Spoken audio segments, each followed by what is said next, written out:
welcome back to the Countering Climate Skepticism podcast. This is our final episode. This podcast is going to cease to exist at the end of July, but our 18-episode archive is available on YouTube at www.youtube.com/at Countering Climate Skepticism. Skepticism spelt with a K. So on this podcast, we discuss and counter the arguments given by climate change skeptics and deniers. We explain the truth behind climate change and unpick all of the climate denial or climate skeptical arguments you seem to see everywhere these days, even from vocal ex-prime ministers who seem to want to sabotage their own party, for example. We aim to help you challenge any climate denial arguments you might come across. My name is John Rainier, a history teacher. I'm joined by my co-host Mark Prosser, a climate scientist with a PhD in climate change and its impact on airplane turbulence. That's me. Hello, Mark. Over the last few years, we have worked our way through all of the main climate denial arguments, starting with those rooted in science, moving up through the more nuanced or intangible arguments that dispute the impacts of climate change. Our last episode was a summary of all the main arguments, which is a good starting point if you want a snapshot of what we've discussed on the podcast. Today, we aim to finish our podcast with answering some listener questions. Mark, it's been a long time since we've last recorded. It seems like climate change related issues and news stories have exploded again over the last few weeks. How have you been? What's been in the news for you? Yeah, I mean, there's been all sorts of things going on in the news, but in general, I've been well. So maybe we'll talk about this at the end with a good news story. But so let's not talk about it too much now. But I've had my abode covered with solar panels. So that took a lot of organising. So yeah, I've been well. Nice. Practicing what you preach. Exactly. Okay, well, we'll get straight into the first of our listener questions then.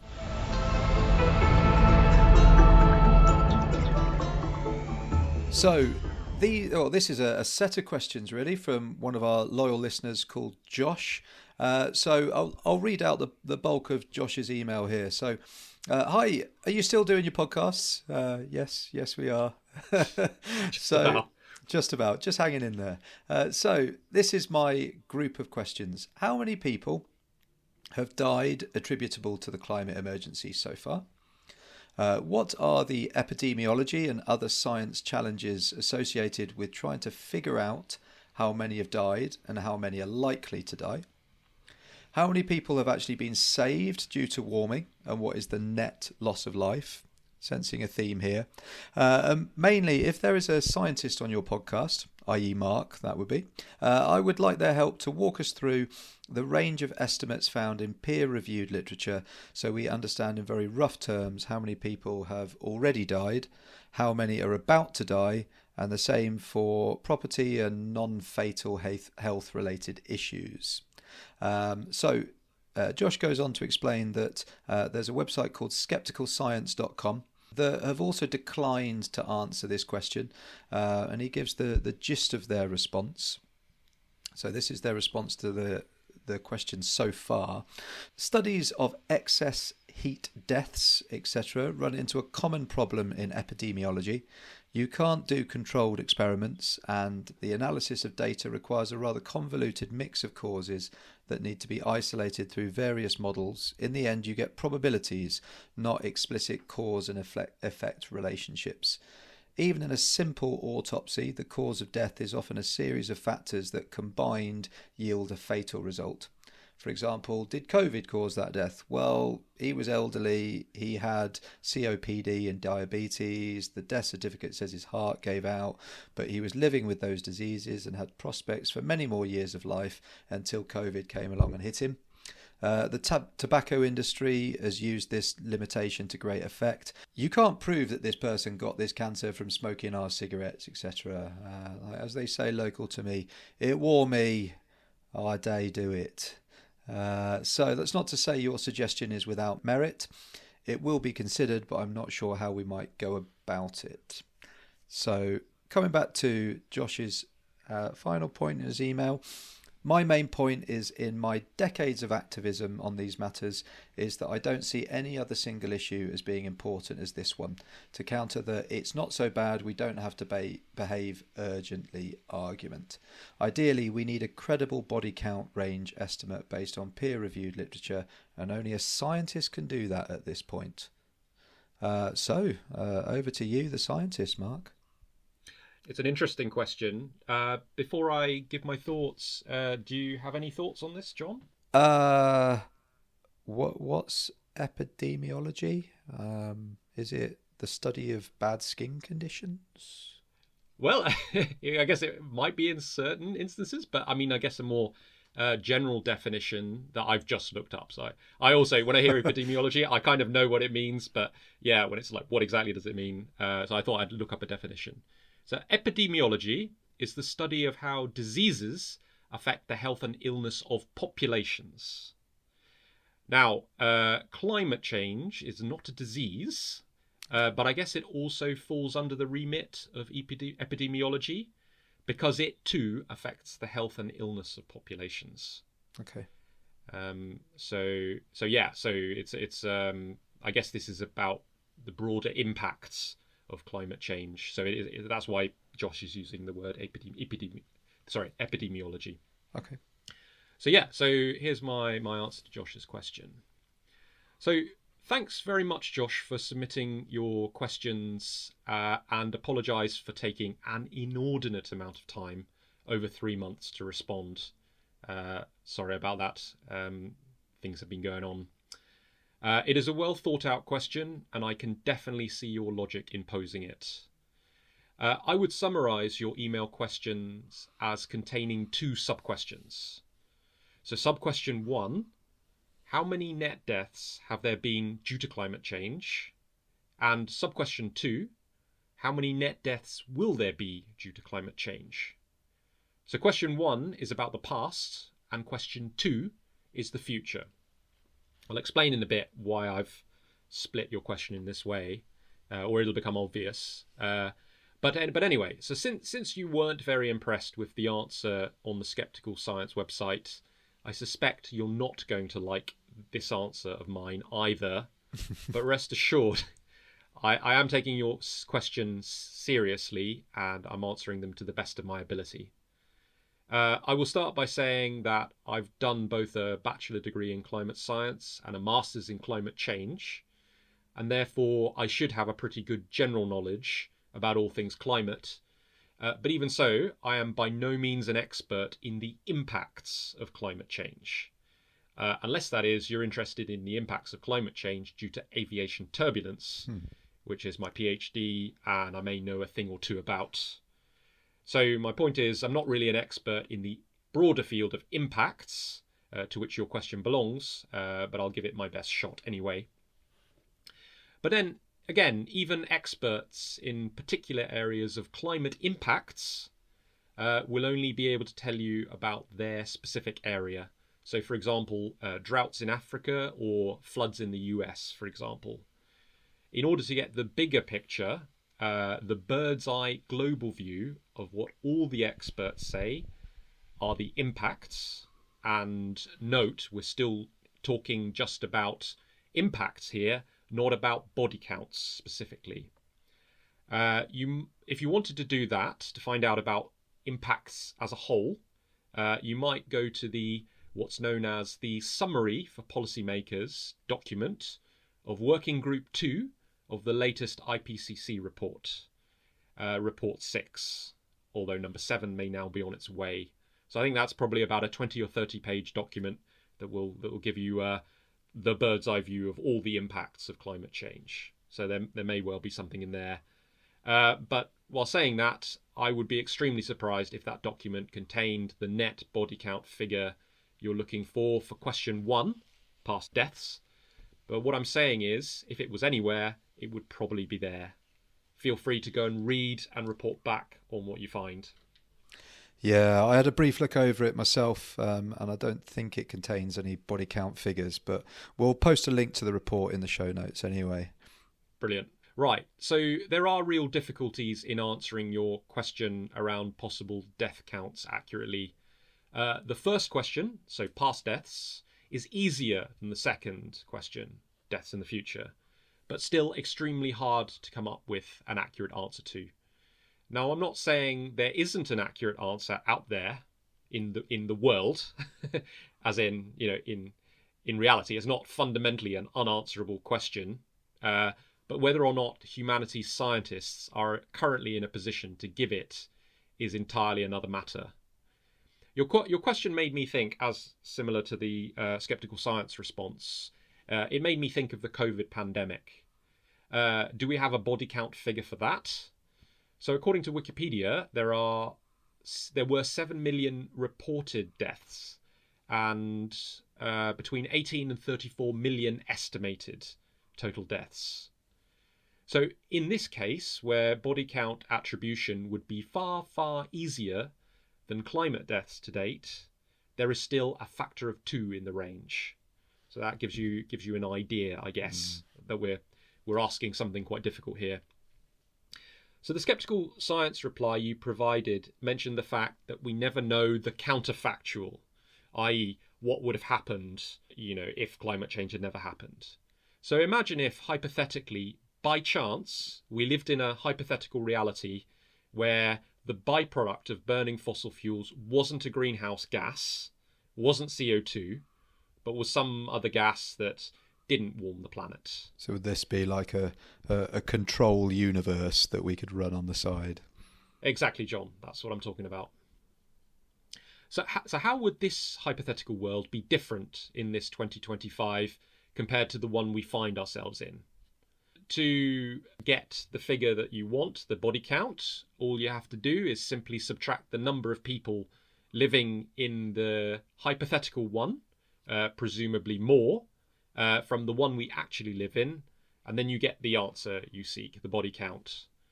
Problem is, you'd need godlike powers to do things like turning back time, to rerun history in this way, and then you have to alter the laws of physics to get carbonless fossil fuels in order to conduct such an experiment. So basically the conclusion is that only God knows.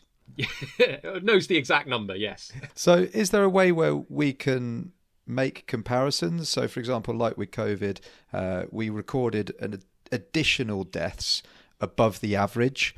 So could scientists use that to evaluate the impact of climate change? So I know it's hard to isolate factors from across the world, but might it demonstrate some pattern, especially when looking at a percentage of population or the changes across different countries?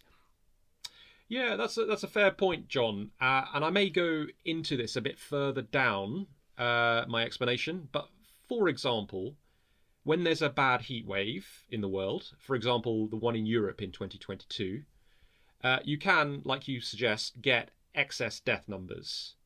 So say, for example, an additional 5,000 people died during that heat wave. And that's just a number I invented off the top of my head. I don't know the actual numbers. Are these 5,000 additional deaths climate deaths? Well, to know that, you'd have to be certain that the event was caused by climate change, and that becomes a little bit tricky. Because maybe that heat wave wouldn't have happened. Maybe it would have still happened, but peaked at 38 degrees instead of 40 degrees without climate change. And then some people would have died, but maybe not as many. Because heat waves still happened before the Industrial Revolution. Climate change just loads the dice such that when they do happen, they're more intense and they're more frequent. But it's difficult to turn around to any single event and say that's climate change or that's not, which is frustrating, but it's just the way it is. So if you're asking about body counts due to just heat waves worldwide, then this is maybe a more tractable question than due to climate change as a whole. Because remember that climate change impacts are more than just heat waves. You have flooding, you have increased disease, starvation, war. How many small farmers commit suicide across the world, developing world, because of worsening crop yields? And to answer your question, all of these factors, these areas would need to be included in the numbers. Also for just heat waves worldwide, while we may have good data for excess deaths in Europe, we're not likely to have that quality of data everywhere. For example, certain parts of Africa, which we would need to answer just the heatwave element of past climate deaths. Does that make some sort of sense, John? Yeah, absolutely. And also that's just one of the really tragic things about it all, isn't it? That we know that less economically developed countries are going to be hit far harder by this, but also don't have the infrastructure then to be able to monitor and record the impacts that it's having. And it's another sad thing, like we've seen throughout history with seeing change being introduced by governments. It's only when shit goes wrong and it's recorded that people start going, oh, maybe we should do something about this. The classic one being in the UK, like us not making the Public Health Act compulsory in the UK until people started dying. And so it's like, it's backwards, isn't it? It's like, oh, we've just noticed loads of people are dying from this. Now we should do something about it rather than it being a preventative method. Yes, yeah. And it's, I don't know, to a certain extent, maybe it's a little bit of human nature. We're so much, I think I say this a bit later, but when the threat is really close to us in time and space, and deaths result, and it's really clear what's caused them, then we spring into action. We're not so good with more abstract, complicated things like climate change. So, but deal with it we must. So yeah. Don't tell my year 11s that. Don't tell them. You need to have been revising for months, not, it's in our human nature to just leave things last minute. That's true. But that's also a good point. Not everyone is so short term. Some people are more, they think longer term. So, I'm sure you've got a whole spread of students from, people who, last night before the exam cramming like mad, or, and others who are preparing, long in advance. So let's hope there's more of the latter type than the former. Yeah. So anyway, continuing on, and maybe I'll repeat the paragraph that just led up to this. So, sorry, this is a repeat of what I've just said. So the skeptical science reply you provided mentioned the fact that we may never know the counterfactual. So imagine if hypothetically, by chance, the byproduct of burning fossil fuels wasn't a greenhouse gas like CO2. How would the world be different in this 2025 compared to the one we find ourselves in? To find out, simply subtract the number of people living in the hypothetical, where presumably more people are alive, without CO2 being produced from fossil fuels, from the reality we actually live in, where you have fossil fuels and the greenhouse gas. Then you have the body count answer you seek. Problem is, you'd need godlike powers to do things like turning back time to rerun history and alter the laws of physics with carbonless fossil fuels in order to conduct such an experiment. While saying that, climate scientists do attempt to answer these sorts of questions without a time hypothetical creating machine. Catchy name for it, that is. Yes, probably not my most eloquent choice of expression. Well, I don't know. Scientists aren't great at naming scientific things full stop, are they? When we were in America, we visited a place called the Very Large Array. Well, at least you know what you're dealing with. Just say what it is on the tin, exactly. Yeah, so climate scientists do try and answer these sorts of questions, for example, using two climate models. So in the one climate model, you have no CO2 being put up into the atmosphere, so it's at its historic 280 parts per million. And then the other climate model can have absolutely loads of CO2, 1,000 parts per million, more than double what we've got now. And then just see the size of the difference you get between the two climate models, if you leave them for 70 years. So typically, these sorts of experiments with climate models, they look at the first order physical changes in the Earth system. So they look at things like temperature, rainfall, etc. If we quadruple the CO2 for 70 years, what ends up happening to the ice mass on Greenland by 2100? So studying the physical changes like this is still hard, but if you want to study the sociological changes impacted by the changes in the physical climate, such as Josh's question on human mortality, then this becomes much, much harder to do with models, because it's just very complicated to see the sociological changes, and we can only do this very broadly if we want to do it at all. So it's more the physical changes that climate modelling tends to deal with. So although I do believe there is an exact answer to Josh's question number 1, deaths to date, unless you've literally got the God's eye view, the closest you're going to get to is a series of educated guesses. So I did actually ask around my university department for people's guesses. So this is from scientists who deal with this sort of thing on the climate body count so far. So Josh's question 1. And I got a couple of numeric answers back with a range between 250,000 deaths so far all the way to 10 million. So this is a factor of 40 in people's unofficial guesses. So someone commented that it might be more instructive to think of morbidity, so how many years lost due to climate change, rather than mortality, which is a fair point. So someone's health could be made worse and then they would die earlier than they would have done otherwise. So, they may not have died yet, but they've had a certain number of years chopped off their life. Someone else made a comment in relation to Josh's question that a counterfactual without climate change would be a counterfactual without the Industrial Revolution itself. And then how would our lives be different without the Industrial Revolution? Yeah. So in practice, I do see this person's point, since you don't get the Industrial Revolution without burning fossil fuels. But I still think it's useful to think about a counterfactual where fossil fuels gave off some non-greenhouse gas when burned, when considering Josh's question. So I can see both sides there. Then we move on to Josh's second question: how many deaths in the future by 2030 or 2040, etc., or by the end of the century? If Josh's first question was hard, this question becomes unfathomably difficult to answer. Much, much harder than the first question, which was already hard. A lot of the deaths from unchecked climate change could be due to wars over natural resources. So care to model when, where, how big, and for how long various conflicts will break out over the rest of this century over resources? Good luck to you. I mean, it wasn't even clear to everybody in the weeks before the war in Ukraine that Russia would invade, or that 3 years later that war would still be ongoing. Then, even if we did know when, where, how big, and for how long various conflicts would break out across the world, we still wouldn't know how much of the cause was due to climate change. Might those wars have happened anyway in the absence of climate change?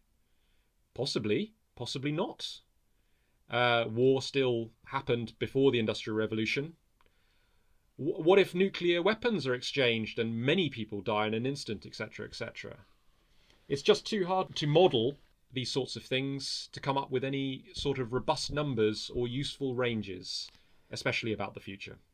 Yeah, and I guess if there was one set answer to all those questions, then me as a history teacher would be out of a job as well. Yes, yeah. I mean, I guess one of the points of history, I guess, is to serve as a guide for the future. So, but yeah, as for predicting the future or forecasting the future, we have some ability to do that, but body count numbers, that's a hard one. Mm.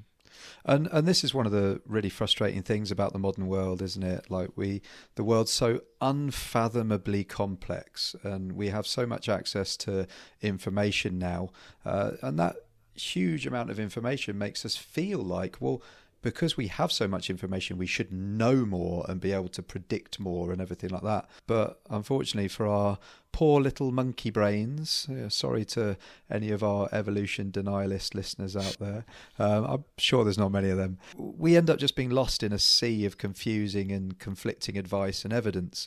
We can almost find any bit of evidence to say or back up any opinion that people could possibly have these days. Whereas we as humans, I think we're much happier having clear, concrete, simple answers. It gives us a sense of stability and grounding. So, the argument that, well, at least we can trust that this is true. But scientists aren't able to give clear, specific figures and answers about future predictions. Making it really easy for somebody to say on X, well, it's all bullshit then, isn't it? Don't trust the experts. Instead, trust in God, rely on technology, and put forward a simple solution to a complex problem. But I'm always very wary of any simple solutions to complex problems, because I think a lot of the time they're just lies. Yeah, I totally agree, John. And I wish I could give hard numbers or even ranges to answers about future deaths due to climate change. And scientists can give you estimates on different things about the future in relation to climate, but sometimes it's, we have to be clear where we have greater certainty in what we're saying, and where there are still lots of things that are quite uncertain. And so I think Josh's question is on the harder end, I think. But it is still very clear that climate change, despite all of that, like me waffling on for a long time about how it's a very difficult question, it is still very clear to me and others that climate change is going to be an absolute nightmare if we don't work our absolute arses off to improve things. I'll explain this in the next bit. But I guess it does make sense to have some sort of tangible sense of how bad things might get in the future, even if it's not body count numbers. So personally, how I think about what Josh is kind of asking is that rather than what the world might look like at different dates in the future, with body counts, for example, I find it useful to think about what the world might look like at 2, 3, 4, 5 degrees of warming. So at the moment, we're something like 1.2 degrees. But what will the world look like at different sort of stages of the warming, if they're allowed to continue? So we did this before when discussing the future impacts of climate change in episode 9. So it's worth going back to listen to that, because we go into this in a bit more detail. But what would happen to the world, for example, if South Asia became too hot for humans to live in, or they ran out of water? If you want to impress upon people how serious the problem is and could get, try getting them to read the following impacts of what would +4 or +5 degrees of climate change look like, that we listed in the show notes to episode 9. Here's a quote. At +4 or +5 degrees, serious and widespread declines in crop yields, and some countries would suffer near complete collapse of their agricultural systems, particularly parts of South Asia, the Mediterranean and Africa, with major implications for world food security. Major socioeconomic impacts associated with collapse or transformation of marine and terrestrial ecosystems, changes, and health and water impacts. Affecting a majority of the world's population, high probability of collapse of the West Antarctic ice sheet, with a subsequent commitment, combined with Greenland, to long-term sea level rise of at least 10 to 15 metres over the next 300-500 years. Bear in mind, a lot of humanity lives in low-lying areas around the coast, so this is a big deal. And also committing many existing coastal marine ecosystems to destruction. Complete collapse of the Amazon ecosystem, almost certain transition of the land carbon pool from sink to source of carbon dioxide. So that means that it's not just humanity giving out carbon dioxide, it's the actual Earth system itself then giving out carbon dioxide, which will make the problem even worse. Up to 2/3 of all species committed to extinction, much larger risk for significant methane hydrate release, and shutdown of the thermohaline ocean circulation. So end of quote. Now, hopefully Sounds promising. It sounds extremely promising, doesn't it? Now, before I freak everyone out, hopefully we've avoided that kind of future. That's a +4, +5 degree trajectory. However, things are still pretty dire at +3 degrees, which we may see this century, unless we up our game massively. Now, the hellish description I've just given doesn't give a future body count as such, but you're left under no impression that it would be pretty. It's not going to be pretty. If some countries suffered near complete collapse of their agricultural systems, the mind boggles at the first, second, and further order consequences of that alone. Yeah. So rather than the body count, I would say to people, look, it's going to be a huge problem. The IPCC says maybe we're going to have 3 degrees before the end of the century. And these are the impacts we're likely to see at 3 degrees. Go figure. This is not going to be good at all. Yeah, I was recently on holiday in Egypt, and we spent a couple of days out in the Sahara Desert with the Bedouins. And it was a real insight into how dependent and how fragile some parts of the world are with their climate. Our guide was explaining how much of their local economy is rooted in tourism, but also mainly agriculture around the oases out in the desert. And I asked if they'd noticed any changes in the climate, and he was very quick to respond. He said that their growing season used to be very predictable, and now, over the last decade, they've seen significant change in wind patterns, which now they used to be able to predict exactly what time of year they were going to start, exactly how they'd be able to mitigate that, exactly how they'd be able to ensure that their crop yields are high. But now these winds are very erratic, and it's really affecting their crop yields for dates and mangoes and exporting their products, which is having a massive impact on their local economy. Yeah, that's a good point as well. Like it's I'd say this is a consequence of climate change that I wasn't particularly aware of, but climate change is affecting like the winds as well around the world. So the winds, and especially for people in the desert, who have to worry about shifting sand and all this sort of thing, they need to know about the winds in their agriculture. But yeah, unfortunately, climate, it's not just about averages in temperature or rainfall or winds changing. There's also like extreme events which become more frequent and severe with climate change, and this makes the environment less reliable for people like farmers, less hospitable. Yeah. Which is, really unfortunate if that's your livelihood. So yeah, another alternative to body counts for question 1 that I came up with is you could perhaps dig out the numbers for the increase in insurance costs for flooding, drought, storms, etc. You could plot these on a graph against changes in global temperature and then extrapolate out. Dodgy, but might give you a sense of the impact later down the line.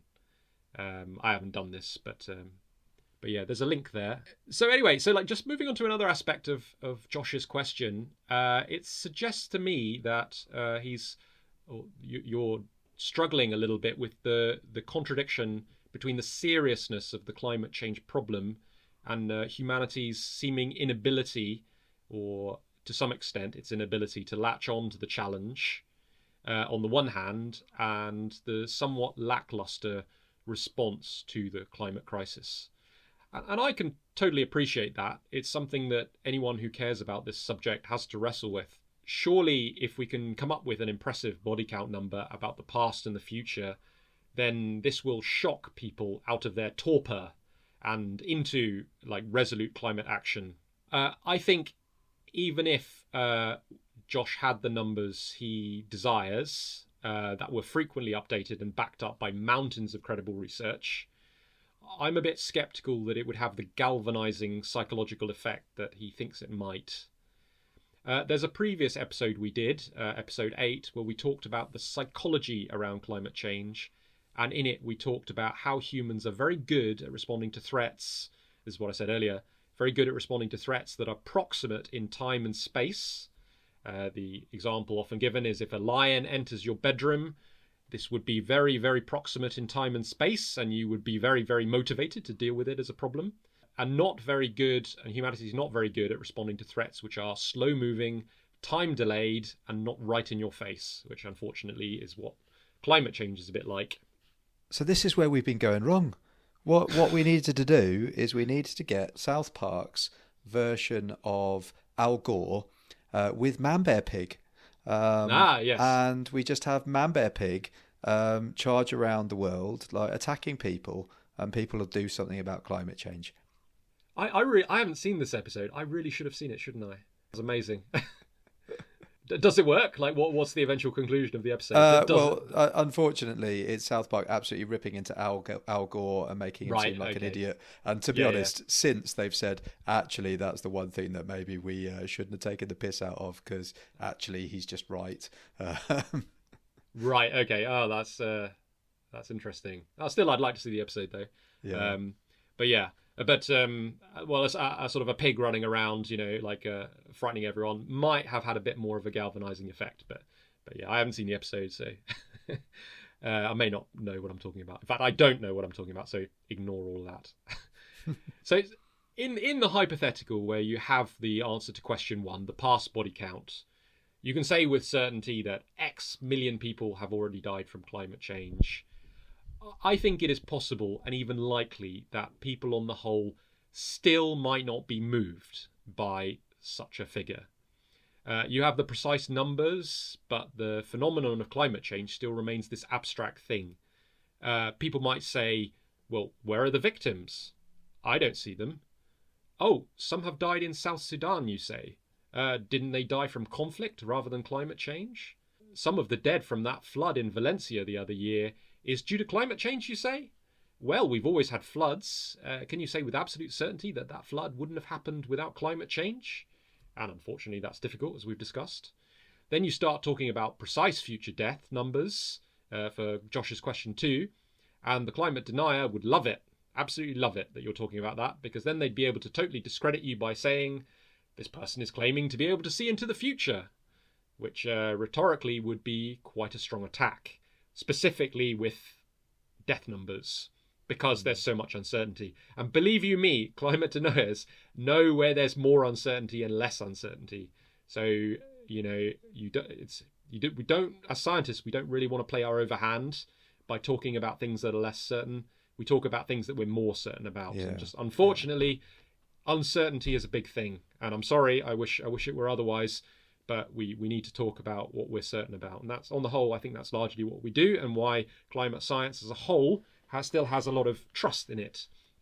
You know, despite what, you know, sort of Trump and America, the line that they're pushing. So yeah, then there's the question of, even if you did have the past and the future numbers and could absolutely convince others that these are robust numbers, would you want to tell others? What if most people's reaction to such bleakness is not to be galvanized into action, but rather to sink into a lethargic, deep depression that helps no one? It's not clear to me that it would definitely not be the latter. You know, we need people to be putting pressure on their governments, to get involved, to do what they can. We don't want people to be massively depressed about it. And in fact, I think we talked about this in a previous episode. Haven't got the numbers, but it was the more recent one. Like the climate change the fossil fuel industry, they want people to be depressed about climate change. It's kind of like the last, it was the last ziggurat thing. We're all doomed, and then people stop pressuring their government. There's no point. What's the point? You know. So do you really want to depress people with this many million have died, this many million are going to die? I'm not sure, even if we could give you the numbers, that it would be necessarily a good thing. You know, well, it would depend on who you were talking to, obviously, but the future is not going to be pretty. I think, people. I think people have a lot of people anyway have a sense of it's not going to be great. As to whether you want to specifically stick death count numbers on it, not entirely sure that would be a game changer. But and that's kind of why it annoyed me so much about what I heard about our ex-Prime Minister Tony Blair in the news, saying that, you know, basically our current trajectory with climate and net zero has failed, and that we should instead be focusing on carbon capture instead, because that really just did seem to be hitting one of our levels of climate denial, of just saying, like, oh, this isn't working, so we've now got to stop trying and instead focus on technologies. Yes, it does have a slight ring, although I guess, you know, giving him the benefit of the doubt, Blair probably has good intentions, but like his timing is just like awful. It's like just before a fucking local election. And then the other thing is that his alternative, carbon capture and storage, you know, like that hasn't got a great track record in being like a definite, you know, it's not like carbon capture and storage, this is a clear way out of the climate crisis, you know, like it's expensive, and, you know, like someone's going to have to pay that. So like, you know, if you want to say something like that, you have to come up with a pretty damn good alternative, and I don't think Blair's done that. So, you know, not very impressive, to be honest. I'd also been reading news recently in the news. We've talked about it on this podcast before, about the experiments of what if we put things into the atmosphere to block sunlight, and I've been seeing that there's been the beginnings of experiments into that. Yes, yeah, that man, That's like the possibility of opening Pandora's box if we start doing stuff like that. Like, but it may happen. Anyway, it really feels it's like fighting fire with fire, isn't it? It's like, we've had this massive impact on the entire atmosphere and climate. How can we fix that? Well, let's try having another impact on the climate. I mean, like, not to get all doom or gloom, but it just makes me think of The Matrix when you go into the real world and realise that all the machines have blotted out the sun. It just makes me think that, is it going to be like that in the future? I mean, it's a funny comparison to The Matrix, because wasn't it Morpheus that says, but I do know that it was us that blotted out the skies. So it's like, so we invent this amazing technology, and then it's a disaster, and like, okay, what do we do? Okay, we're going to block out the skies, and then this has the effect of them making us into batteries, isn't it? Rather than cut fossil fuel emissions, right? Let's do some research into how we can stop the sun.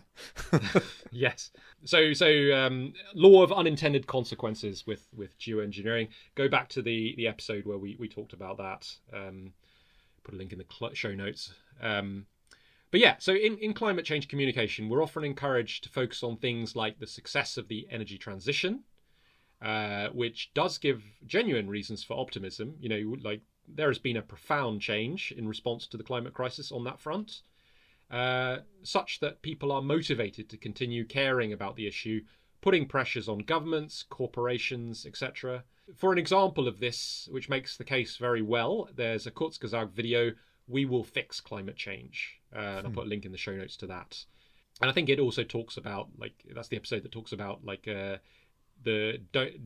you're too doomerist about it, that might be counterproductive. And it's also what the climate change, the fossil fuel industry wants to happen. They want everyone to be, depressed as anything, and to stop caring about the issue. And then they can just keep on extracting and So we've got to fight doomerism as well. So anyway, I hope you're not too frustrated with this answer. It's quite a long answer, Josh, and I hope you've gotten at least something of value from it. I hope it's not what you didn't want. Anyway, thank you very much for submitting the question. And 3 months late, but I hope it'll still be of some value to you. Yeah, so what you're just basically saying, Mark, that I hope we've not answered your question. Yeah. Exactly. So I've also found something myself that I know it's not from a scientific background, but there's been a study conducted by the World Economic Forum and was published in January 2024. They've predicted that climate deaths could reach 14.5 million by 2050. Would cost $12.5 trillion in economic losses and an additional $1.1 trillion to healthcare services worldwide. Yes. It would be interesting to see the methodology they've used there to come up with the figures. But please note, climate deaths could reach 14.5 million isn't exactly the same as will reach 14.5 million. So I'd be careful about quoting such a number unless there was a consensus over such things, rather than just one report. And as far as I'm aware, there isn't a consensus. And the use of the word "could," it's a little bit like a guess, although it's probably an informed guess based on some methodology.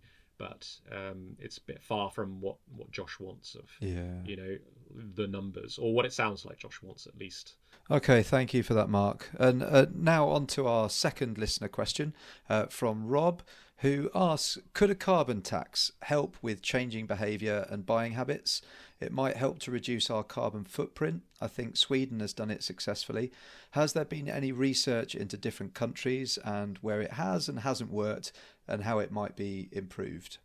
So I did a little bit of digging, a bit of research into this. So it seems that carbon taxes have been introduced in about 37 countries across the world. And just to kind of make clear to our listeners, carbon taxes are a charge put on the producers of carbon emissions. Now, there can be some tricky issues around defining producers of carbon emissions, which we'll go into in a moment. But early adopters, you're right, Rob, have been from Scandinavia. So Finland, Norway and Sweden all introduced carbon taxes in the 1990s. Currently, they sit at around between $70 to $168 of tax per tonne of CO2 emitted. And they all use the revenue to support national sustainability programs. Canada also has had some very successful carbon taxes, and the revenues are returned to the local provinces where they're gathered from, and are returned to residents through rebates and things as well to improve climate policies. It seems that one of the trickiest issues around introducing carbon taxes seem to be around deciding when the taxes are introduced and on who they're introduced to. So are they put on the producers of it? Are they put on the manufacturers? Are they put onto the consumer and things like that? Some other problems seem to lie in the details. For example, blanket taxes tend to more negatively impact lower income families. So basically people who have a disproportionately higher percentage of their income that's spent on energy bills or goods that would end up gaining additional costs, means that can have unintended negative consequences. And others argue that it's a bit of a blunt tool, hoping that the increased charges would then lead to behaviour change, or actually people just going to absorb those costs, grumble about it rather than actually change behaviours. And that actually it might be better off to spend money directly on investing in alternative green energy sources. There's another possible negative consequence of carbon taxes, that it might force energy companies to move abroad. It might cause an increase in carbon leakage as those countries move to work in countries that have less restrictions and monitoring of carbon emissions. And that actually maybe it might be a very slow way of bringing about change, that actually a more efficient method might be through mass electric car adoption and encouraging that, improving renewable energy and infrastructure upgrades, which might see quicker and more efficient reductions in carbon emissions. Yeah, that's all very interesting, John. Yeah, I guess when you're thinking about how to deal with climate change, to mitigate climate change, there's sort of two sides to the coin. There is promoting renewables, like solar and wind and all of this sort of stuff. But then also sort of like stopping the use of fossil fuels. And my sense is that we generally tend to focus more on the promoting renewables, and not much seems to happen on taxing carbon or anything like that. In fact, we probably still give worldwide a lot of subsidies to fossil fuels. Yeah. So we're not even, they're not even just allowed to sort of get on. We actually help them with financial, which is bizarre. Yeah. There might be a more complicated story there, but I haven't really heard it. But yeah, so like there's a guy called Dieter Helm who's a bit skeptical that we've made much progress at all, even in the last 30 years, on climate change, because the emissions have gone up and they're still increasing. And he's like, you need to have a global carbon tax, and it needs to be global, or at least it needs to cover a large percentage of the globe.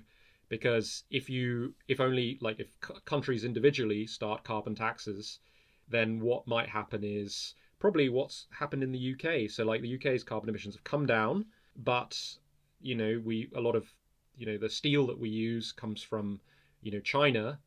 So China might be emitting on our behalf. So I don't think it's a case of I think our emissions have been coming down even when you include the emissions we're kind of exporting. But this, but you need, if everywhere has the same carbon tax globally, then the emissions can't leak out, because after all, it doesn't matter if the emissions are in China or in the UK, it's all the same atmosphere, and it gets sort of, the carbon gets mixed around the whole atmosphere. So it does matter what's happening in China as well. So yeah, but I mean, getting everyone on the world to agree to a carbon tax, it would be phenomenally difficult, or getting the large big players. So that's probably why it hasn't happened There's a slight sense in which you need everyone to do it, or else it's going to be very tricky. I mean, it's not to say that these individual countries doing it's not a good thing, but they're made slightly less powerful by the propensity of the carbon to leak out into other areas of the global economy. Yeah. But I mean, before it was difficult, and now we've got the current, Trump, Putin, etc. It's like you probably base levels of climate denial and don't give a shit about it at all. Yeah. So you're not the chances of that have gone way down. Yeah. It would almost be seen as a benefit to them if there were restrictions elsewhere, because then they could double what they would do. Yeah, exactly. Yeah. Twats. Well, thanks, Rob. I hope that answers your question. So I think we're coming towards the end now. So I think it's time for our final round of good news stories.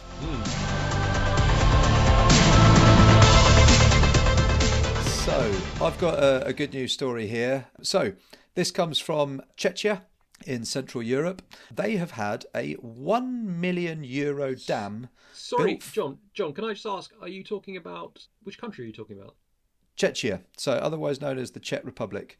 Right. The Czech Republic is called Czechia as well? I didn't know that. No, okay. Yeah, they've changed their name to that now. Czechia, they've had a €1 million dam built for free by beavers. So apparently a family of beavers have made global headlines this year when they built a dam exactly where authorities have been planning to build one in Czechia. Amazing. Yeah. And it's saved taxpayers around 30 million, I think it's Czech koruna, or 1.2 million euros. And the project had previously been held up by bureaucracy, ironically. And those fucking beavers had cut through the red tape overnight. So all those people that are like, fucking animals, fucking beavers, bloody rodents, like, fuck them. And, these animals have just cut through all the bullshit, and they've gone and got something moving that no one else has been managing to sort. So these industrious animals, they're doing good work across Europe, and even England is approving the release of some into the wild in February.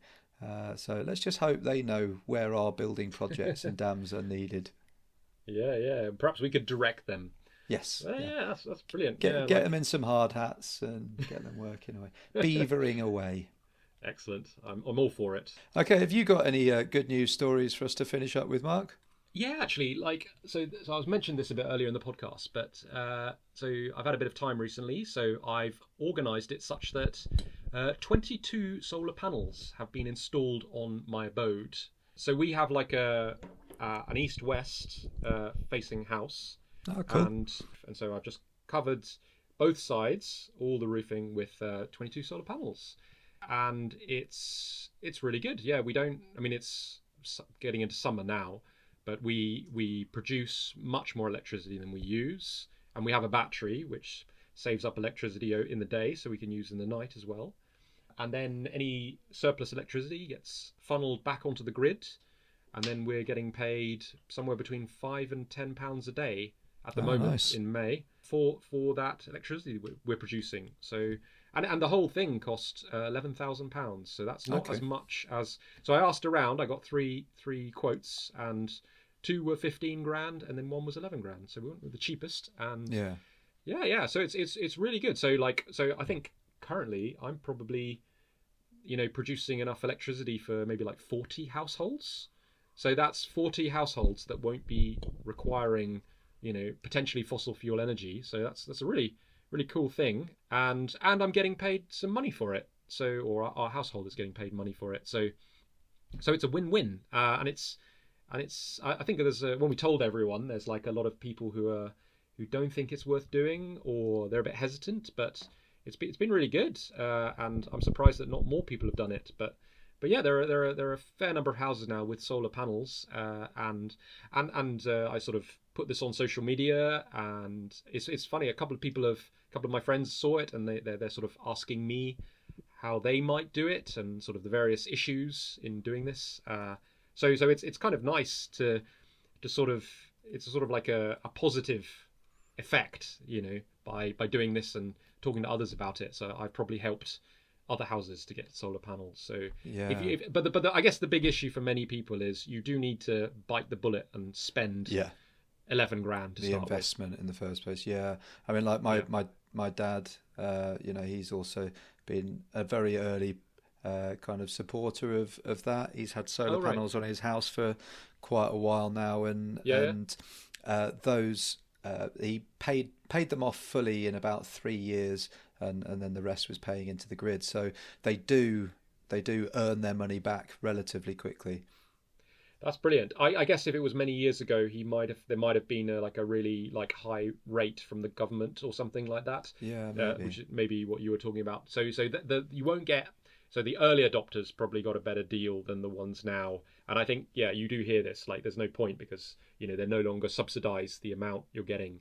But it's still fairly good. I mean, we get I think they're quite good. We get maybe 10p per kilowatt hour during off peak. But then if we tell the battery to discharge during the period between 4 in the afternoon and 7 in the evening, you get 30p. So that's 3 times as much. And you can program the battery to do it so that you get the higher rate. I'm pleasantly surprised. It won't be paid off in 3 years, but there's a chance it could be paid off in maybe 7 years. Okay. We'll see. Nice. Okay. Well, Mark, that's it. We've come to the end of our final episode. So a massive thank you to all of our listeners, especially those who've persevered through our sometimes ropey recording quality or erratic release schedule. So we really do appreciate you taking the time to listen to us rant about the state of the world. And hopefully you've found something useful, have been able to change a few minds when speaking to anyone expressing climate skeptical views. Mm-hmm, definitely. And a shout out to our old friend Max, because I believe he's a loyal listener. But thank you everyone. Thank you, Max. So you can find a link to all of the materials we have referenced in this episode in our show notes. If you want to know more about the Countering Climate Skepticism podcast, check out our website, which will be up until the end of July at ccspod.podbean.com. After that, don't worry, all of our episodes have been uploaded onto YouTube at www.youtube.com/Countering Climate Skepticism, spelt SK. So if you've enjoyed any of the episodes and would like to support the show further, you can leave us a review on Apple Podcasts. And, we're never going to say never to recording another episode. So if you do have any further questions or are late to the podcast and want to join the discussion, drop us an email at ccspod280@gmail.com. So, potentially for the last time, this is goodbye from me, John Rainier. And goodbye from me, Mark Prosser. All the best to you all. Thank you.